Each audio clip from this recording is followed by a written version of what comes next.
c'est possible de remettre une ampoule avec les pieds dans le truc. Faut être... Bienvenue sur votre chaîne Icônes et Silences, où nous explorons les destins brisés et les résurrections spectaculaires de vos stars préférées.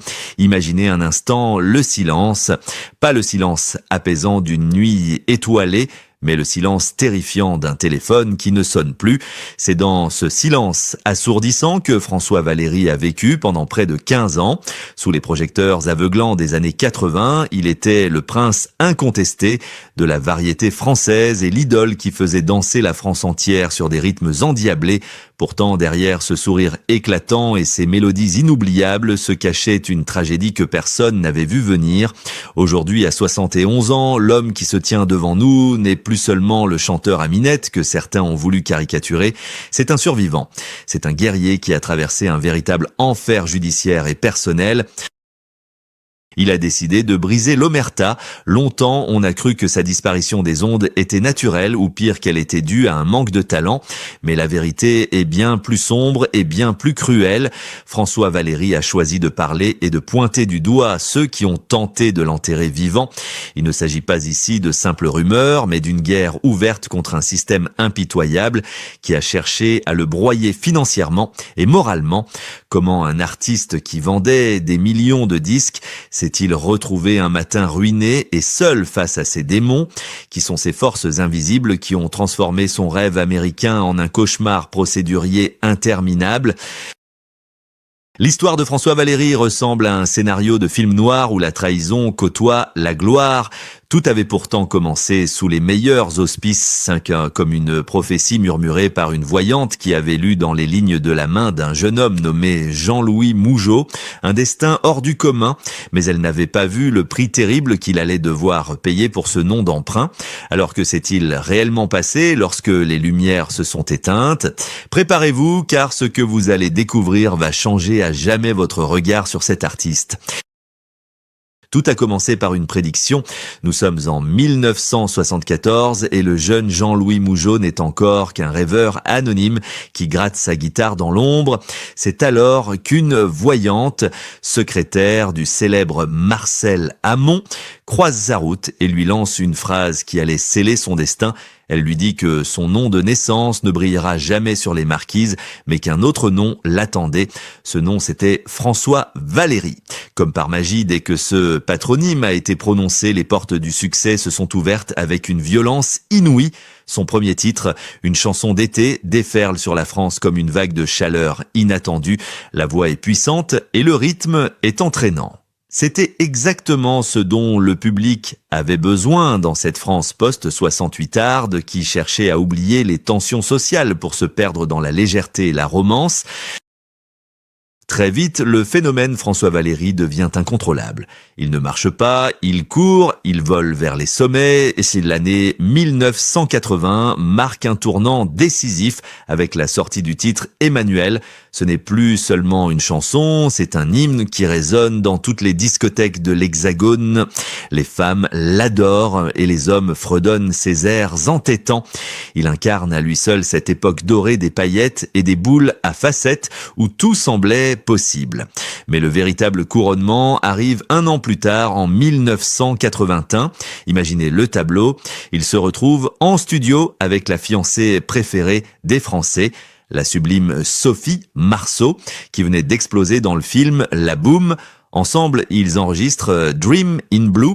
Ce duo devient instantanément culte et propulse François Valéry au rang d'icône absolue. Il n'est plus seulement un chanteur de variété, il est devenu une part de l'identité culturelle française.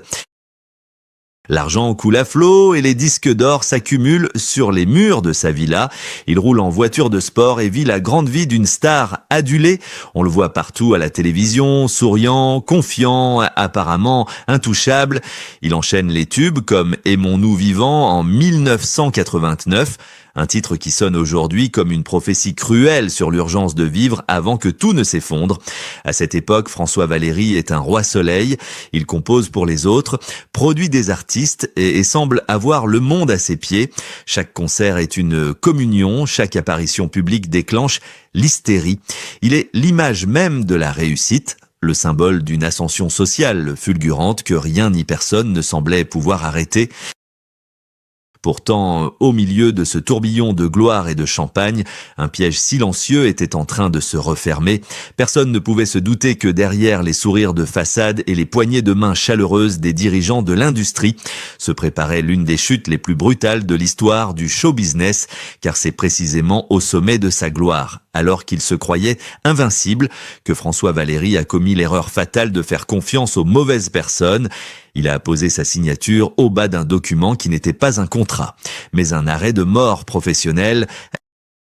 C'était en 1989, une année charnière qui devait marquer son entrée dans la cour des grands producteurs internationaux, mais qui s'est transformée en une descente aux enfers vertigineuse. François Valéry venait de signer un contrat de distribution avec Sony Music, l'un des géants mondiaux de l'industrie du disque. Sur le papier, c'était l'apogée d'une carrière, la promesse d'une indépendance artistique totale couplée à la puissance de feu d'une major. Mais l'encre était à peine sèche que le piège s'est refermé. Ce qu'il ignorait, c'est qu'il venait d'entrer en guerre contre une machine juridique implacable, conçue pour broyer l'individu qui ose se rebeller. Le conflit a éclaté brutalement autour de droits de production et de clauses obscures, transformant son rêve en un cauchemar procédurier qui allait durer plus d'une décennie. Imaginez la violence du choc. Du jour au lendemain, les robinets financiers ont été coupés, ses comptes ont été bloqués, ses royalties gelées, et l'artiste qui brassait des millions s'est retrouvé étranglé. L'industrie musicale, cette hydre à plusieurs têtes, a décidé de le faire taire, non pas en le censurant, mais en l'affamant. François Valéry s'est retrouvé seul, désespérément seul, face à une armée d'avocats en costume gris dont le seul but était de l'épuiser jusqu'à ce qu'il renonce. On a tenté de le faire passer pour un faussaire, on a sali sa réputation, on a voulu le briser psychologiquement pour qu'il abandonne ses droits sur l'œuvre de toute une vie. C'était David contre Goliath, mais un Goliath qui avait le pouvoir de geler le temps et l'argent. La réalité matérielle de cette chute fut d'une cruauté sans nom. Pour payer ses propres frais de justice et continuer à nourrir sa famille, le chanteur a dû se résoudre à l'impensable. Il a dû vendre ses biens un à un. Le plus déchirant ne fut pas de voir partir les voitures de luxe ou les résidences secondaires, mais de devoir se séparer de ses instruments de musique. Il a raconté plus tard, la mort, dans l'âme, comment il avait dû vendre ses guitares, celles-là même avec lesquelles il avait composé ses plus grands succès. Chaque instrument vendu était comme un morceau de son âme qu'on lui arrachait, une amputation de son identité d'artiste. Il n'était plus le prince du disco, il était devenu un homme traqué par les huissiers, luttant pour sa survie dans l'indifférence générale. C'est là que le visage hideux du show business s'est révélé dans toute sa laideur. Alors que la tempête faisait rage, le téléphone a cessé de sonner. Ceux qui, quelques mois plus tôt, buvaient son champagne et profitaient de sa générosité dans sa villa de banlieue parisienne se sont volatilisés. Il a découvert avec amertume que l'amitié dans ce milieu est souvent indexée sur le cours de la bourse de votre succès. Les regards se détournaient, les portes se fermaient. Il était devenu radioactif, personne ne voulait être associé à celui qui osait défier le système. Il errait dans un Paris qu'il avait couronné roi et qui le regardait maintenant comme un paria, un fantôme du passé. Mais alors qu'il pensait avoir touché le fond, le destin allait lui porter un coup encore plus terrible, non plus sur son compte en banque, mais en plein cœur. L'année 1993 restera à jamais gravée dans sa mémoire comme celle du naufrage absolu, alors que la tempête judiciaire faisait rage à l'extérieur et menaçait d'engloutir son empire musical. Les fondations de sa vie privée se sont mises à trembler pour finalement s'effondrer. C'est dans ce contexte de ruine financière et de pression insoutenable que son histoire d'amour avec l'actrice Nicole Calfan a pris fin. Il formait pourtant le couple idéal, l'image du bonheur parfait que les magazines s'arrachaient, mais les épreuves répétées, l'angoisse des lendemains et le poids d'un procès titanesque ont eu raison de leur union. Le divorce a été prononcé et soudain, le silence de la grande maison vide est devenu plus assourdissant que les huées d'une salle hostile. François Valéry s'est retrouvé seul, pas seulement seul face à ses juges, mais seul entre les quatre murs d'un foyer brisé. Il a dû endosser le rôle le plus difficile de sa vie, celui d'un père célibataire élevant ses deux fils, Jérémy et Michael, au milieu du chaos. Imaginez la force qu'il a fallu à cet homme pour maintenir une apparence de normalité devant ses enfants alors que son monde s'écroulait. Il devait être un roc, un pilier inébranlable, alors qu'à l'intérieur, il était dévasté. Chaque matin, il devait se lever, préparer le petit déjeuner et emmener ses garçons à l'école en affichant un sourire rassurant, tout en sachant que les huissiers pouvaient frapper à la porte à tout moment pour saisir les derniers meubles. C'était une double peine. D'un côté, l'industrie du disque l'avait banni, le privant de sa raison d'être artistique. De l'autre, sa vie sentimentale était en cendres. La presse, toujours avide de scandales, ne lui a fait aucun cadeau, spéculant sur sa chute avec une cruauté voyeuriste. On le disait fini, has-been, incapable de se relever, l'idole des jeunes n'était plus qu'un homme blessé qui marchait tête baissée dans les rues, portant sur ses épaules le poids d'une dette colossale et d'un cœur en miettes. Il a connu ces nuits sans sommeil où l'on se demande comment on va payer les factures du mois suivant, où l'on regarde le plafond en cherchant une issue qui ne vient pas. Pourtant, c'est précisément au fond de ce gouffre, dans cette obscurité totale où tout semblait perdu, que quelque chose a changé. Loin des projecteurs, loin des faux amis et des paillettes mensongères, François Valéry a puisé en lui une rage de vaincre insoupçonnée.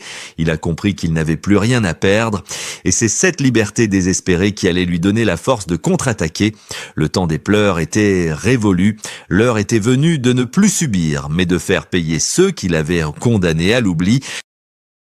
Le silence a finalement volé en éclats un jour de 2002, non pas sur une scène de concert, mais dans l'atmosphère feutrée et solennelle de la cour d'appel de Versailles, après 12 années d'une bataille juridique épuisante qui aurait brisé n'importe qui d'autre.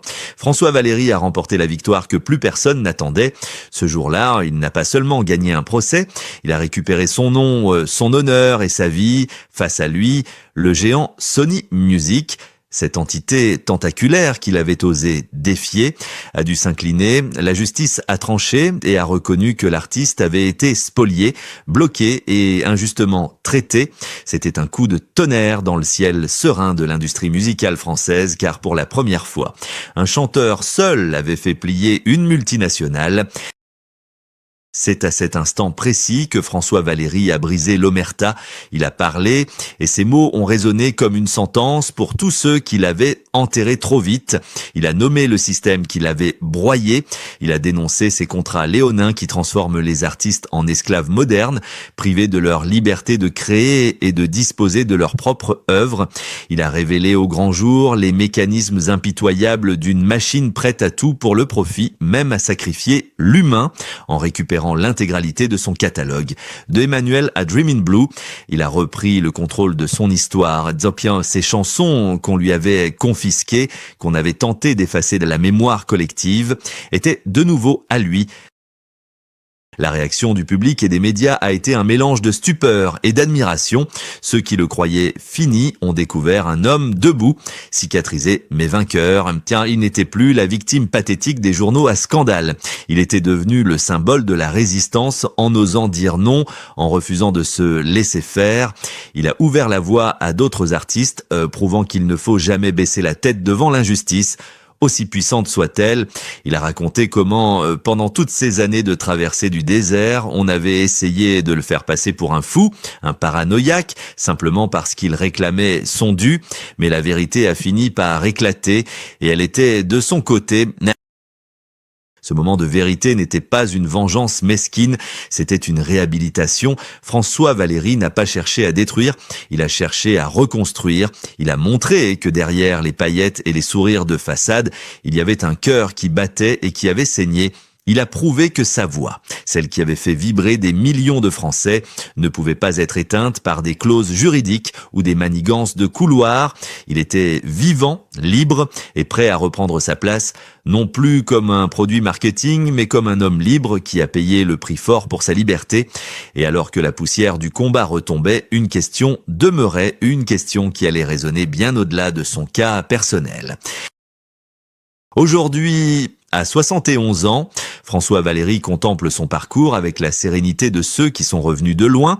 Il n'est plus ce jeune premier insouciant qui courait après les disques d'or, ni cet homme traqué qui vendait ses guitares pour survivre. Il est devenu quelque chose de plus grand, de plus profond. Il est de la preuve vivante que l'on peut tout perdre, la fortune, la gloire, l'amour, et pourtant tout reconstruire si l'on garde en soi cette petite flamme d'intégrité que personne ne peut éteindre. Son histoire n'est pas seulement celle d'un chanteur de variété, c'est le récit universel de la résilience face à l'adversité. On a voulu l'enterrer sous les procédures, le silence et le mépris. Mais ses détracteurs ont commis une erreur fondamentale. Ils ont oublié que lorsqu'on enterre une graine, elle finit toujours par germer et percer le béton pour retrouver la lumière. François Valéry était cette graine. Il a transformé son enfer en une force tranquille. Lorsqu'il remonte sur scène aujourd'hui, acclamé par des milliers de spectateurs fidèles, les applaudissements ont une toute autre saveur. Ce ne sont plus seulement les cris hystériques des fans des années 80, c'est le respect profond d'un public qui a compris que l'homme en face d'eux est resté debout quand tout le monde voulait le voir à genoux. Son combat nous pose une question essentielle sur notre rapport à la célébrité et à l'humanité. Sommes-nous prêts à voir l'homme derrière l'icône ? Sommes-nous capables d'entendre les silences douloureux derrière les refrains joyeux ? L'industrie du spectacle est une machine à rêve qui peut devenir un broyeur d'âme. Mais François Valéry nous rappelle que la dignité ne s'achète pas et ne se vend pas, elle se conquiert. Il a payé le prix fort pour sa liberté, un prix que peu seraient prêts à payer. Il a sacrifié des années de sa vie, sa tranquillité et une partie de son innocence. Mais ce soir, s'il devait tout recommencer, il ne changerait sans doute rien, car il a gagné le droit le plus précieux qui soit celui de se regarder dans un miroir sans baisser les yeux. Il ne chante plus pour la gloire, il chante parce qu'il est libre. Et c'est peut-être là, finalement, son plus beau succès.